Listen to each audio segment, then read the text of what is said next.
تازه او عاجل خبر په کابل کې پر طالبانو سخته چاودنه شوې ده. دغه چاودنه چا کړې ده، څومره طالبان پکې وژل شوي دي، جزئیات په ویډیو کې وګورئ او چینل سبسکرایب کړئ. لیدونکو السلام علیکم.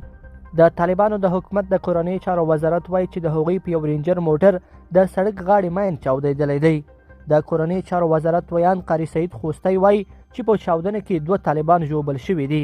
دا پیښه نن د سې شنبې په ورځ د کابل ښار دویمې امنیتي حوزې په قوای مرکز په سیمه کې شوې ده. وایي ماین چسپکي او په رینجر پسې نښلول شوی و.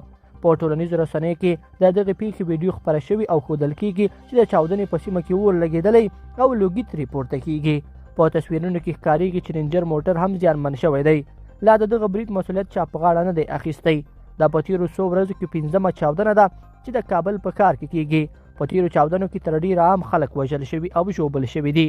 د داعش خراسان ډلې د دغه چاودنو مسؤلیت منلی و. په همدې حال کې امریکا په افغانستان کې د داعش د خراسان څانګې د څو جګپړو چارواکو او د یو مالي ملاتړ کوونکي چې دې ډلې ته د بهرنیو جنګیالیو په پیدا کولو کې مرسته کوي نومونه د نړیوالو ترهګرو په ځانګړي لیست کې شامل کړل.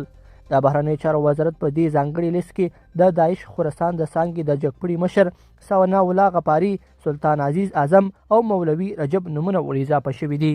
لیدونکو په دې هیله چې دا مطلب به مو تر پیله لیدلی وي. که مو ویډیو خوښه شوې ویډیو لایک کړئ او چینل سبسکرایب کړئ. تر بیا ښه وخت.